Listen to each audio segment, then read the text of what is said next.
All right, this is the Infowars crew review. Dinesh D'Souza, America, has opened here tonight in the city of Austin, Texas. I have the Infowars crew here: David Knight, Kit Daniels, Joe Biggs, and Travis Nice, one of our great video editors. So we're here. We checked out the movie. It's, as you may expect, a very pro-American film. He talks about Dinesh in the film. He talks about various aspects of American history, Native Americans, African Americans, various aspects of conquest, and things like that. By and large, I think the film it's interesting.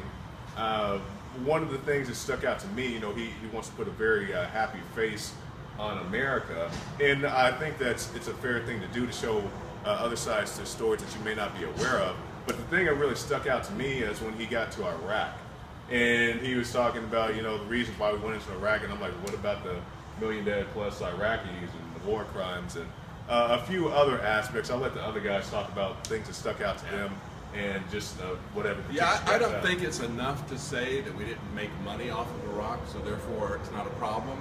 I mean, he fails to grasp what's going on in the military-industrial complex.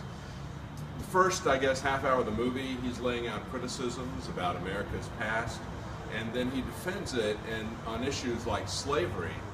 I would have liked to have seen him not defend it in a way of saying, well, essentially it boiled down to a lot of people did it. We had indentured servants from Europe, we have had a history of conquest with every nation, and so therefore America is not any worse than anybody else. I don't think we need to go there. I think where it hit its high point was when he had the attitude that we saw with, who's the guy from Obama. Yeah, thank you. When he says that it's an idea, America is an idea. We had a great idea when we went to Bilderberg in Copenhagen. People there were talking about the U.S. Constitution. I said, yeah, but essentially if you look at it, it doesn't in effect exist anymore. They said, yes, but you have that idea. You have that plan, that foundation, that intellectual foundation. I think we need to understand that just as this movie is not perfect and it's not flawed, I think Dinesh D'Souza's got the right idea, and I don't think he has to be perfect on everything. He has some really strong points, I think, especially when he went into Saul Alinsky.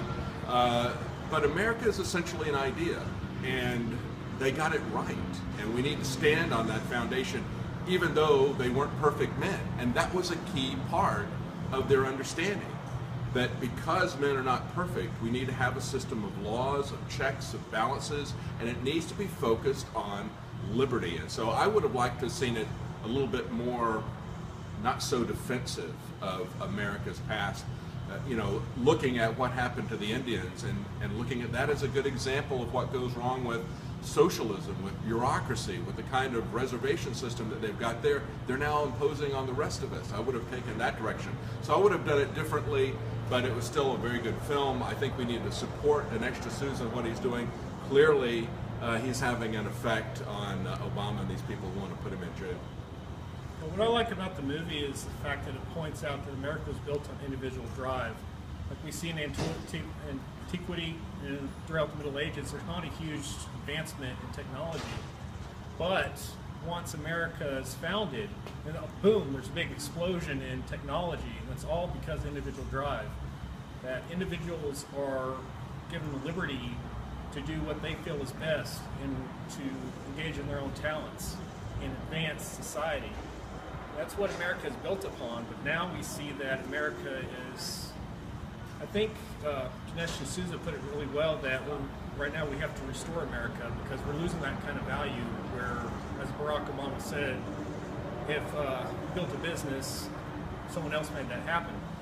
But that's not what America was founded on. It's the fact that individuals paved their own path, and as Adam Smith so eloquently put it, it led to an invisible hand which also benefited all of society. I think, can I say something too? I think the thing that he had there about C.J. Walker, the black female entrepreneur, that story, that was a great story. That was really well done. And that was a great counterpoint to the narrative that's coming from Barack Obama, that you didn't build that he has Elizabeth Warren talking about that. That's what I wish he had done more of in the film, but it was an excellent film. I would highly recommend it. Yeah. Well, you can't see America and you can't blame America. You can't just label it as a collectivism, as a collective. You got to see America as individuals. And granted, there are bad individuals, but there's also good individuals, and that's what the good individuals are what created America in the first place. And when I saw that story, it was very similar to what my grandfather had done with a business, a very similar business to what my grandfather did. And as I'm watching that, I told my wife she wouldn't have been able to build that business in today's regulatory climate.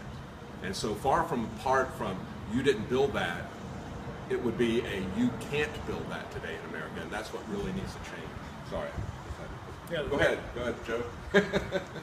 No, one of the things I found interesting was the whole how our government plays this shame card on us, and how they make us feel guilty about a lot of these things that kind of just create this turmoil amongst people and make us feel like eventually we need more government. We need to feel like we need that big brother to watch over us, to help us out, because we're not able to deal with a lot of these situations ourselves. So the government creates this turmoil. They make us feel bad, like we've done all these wrong things throughout history, and we need them to help solve our problems. And that's just one thing that, you know, we definitely need to work on as a country. We got to, you know, own up to what we've done, but definitely, you know, don't let the government make us feel shameful for it. You know, just do the right thing from here on out and step forward. Yeah, if I could add something, they're trying to shame us in order to put us into this mindset of collectivism, that we're the Borg mentality. We all share responsibility for crimes that people living 200-300 years ago did.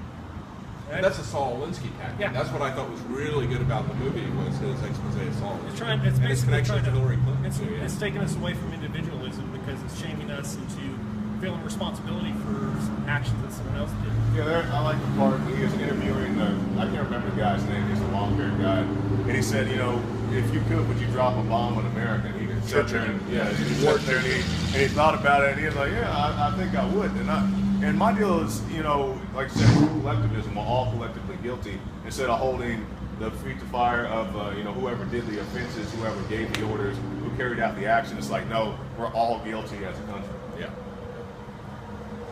You want to add anything? Travis?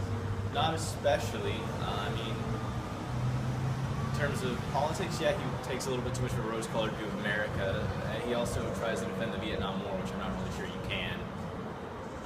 But I think overall it's a good film, and it's beautifully shot. Oh yeah, I mean the photography is excellent. It's definitely stellar. You know, I can sit up here and critique the film. And if I made a film, he could critique what I did. So, you know, it's not a perfect film, but I think by and large it has some interesting ideals, especially for people who are on that kind of Zelensky style. The slavery thing was weird there too, because he said since everyone else did it, and it's so kind of justifies the fact that we, you know, just like, hey, you know, and that kind of got me. I was like, I'm not exactly sure. But still, the thing is, if you go to see it, you're supporting independent films. You're supporting somebody who is taking on the administration in a way that they're really concerned about it. It's like and Infowars. it gives you a way. It gives you something to talk about. You can talk about some real stuff as opposed to, you know, why was that guy riding the dinosaur? I mean, that was Transformers. Instead of trying to figure out what Transformers is about, try to figure out what our country's about. You can have that discussion. Yeah, and it paves you into a direction towards liberty and towards individualism, which is exactly the opposite of what the establishment wants you to go towards. So I'd say we give it thumbs up. It wasn't like it was 1984 to 1776. Yeah, that's right. So, by and large, I think it's worth seeing. You know, you're not going to agree with everything, but you know, it's still an interesting film. Like they said, you're supporting the alternative media. This is Kari Jackson for the rest of the Infowars crew. More reports at Infowars.com.